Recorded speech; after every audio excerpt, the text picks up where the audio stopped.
pada akhir dinasti Qing. Di sebuah desa terpencil di Tiongkok Selatan, masyarakat percaya ada satu jenis arwah yang lahir dari ketidakadilan. Mereka menyebutnya Yuan Gui, roh yang tidak bisa pergi. Setelah kematian nenek mereka, dua sepupu kembali ke rumah leluhur. Mereka dewasa. Mereka bekerja di kota. Dan mereka tidak tahu, kepulangan ini akan menjadi akhir hidup mereka.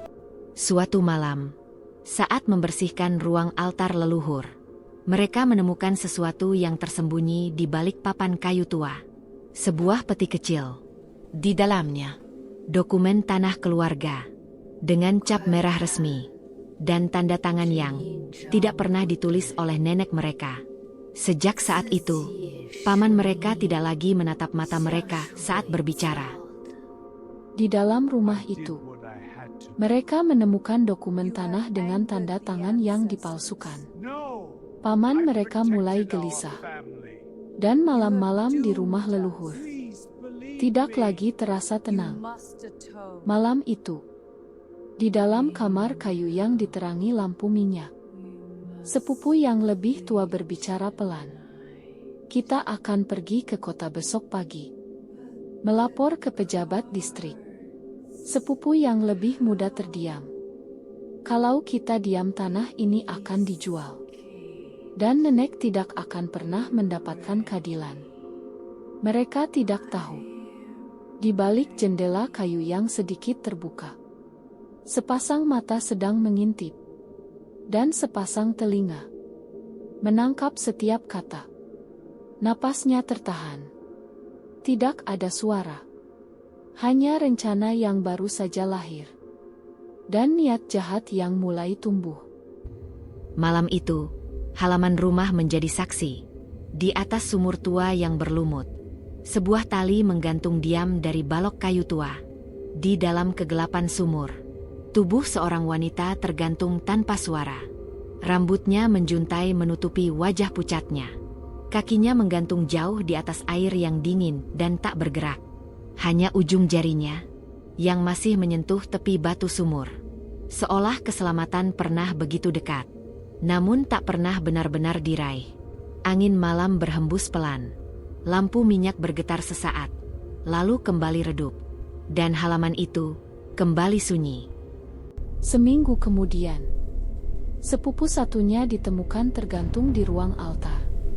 Kasus ditutup. Desa kembali sunyi. Namun sejak malam pemakaman, halaman itu tak pernah benar-benar kosong.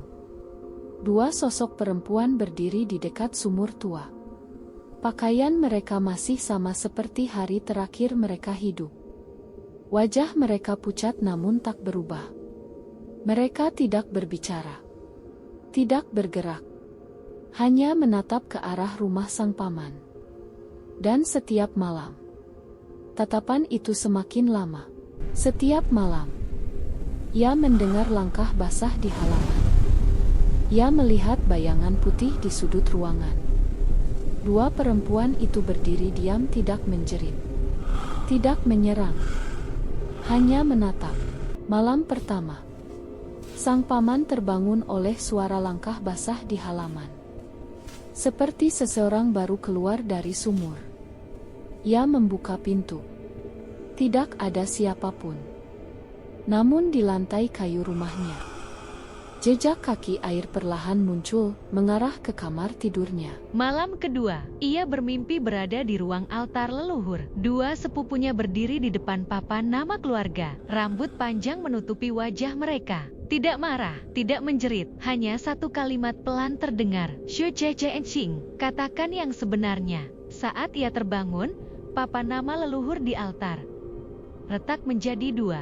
Malam ketiga, ia mencoba tidur di rumah tetangga. Namun di tengah malam, dua suara perempuan berbisik tepat di samping telinganya. Kami masih di sini. Ia membuka mata. Di sudut ruangan, kedua sepupunya berdiri diam, pakaian putih mereka basah. Air menetes ke lantai, namun tidak pernah meninggalkan genangan. Akhirnya di bawah cahaya lampion yang redup, Ia berlutut di halaman rumahnya sendiri. Dengan suara gemetar ia mengakui semuanya. Ia menggantung yang pertama di atas sumur tua itu. Dan yang kedua, ia gantung di ruang altar leluhur. Angin tiba-tiba berhenti. Lampion merah bergoyang. Tanpa suara, ia mencoba berdiri. Tapi kakinya terasa ringan. Terlalu ringan. Beberapa warga bersumpah. Mereka melihat tubuhnya perlahan terangkat dari tanah. Bukan dibunuh. Bukan diseret. Tapi ditarik ke tempat yang tidak terlihat oleh manusia. Kabut turun menyelimuti jalan desa. Dua sosok berjalan perlahan.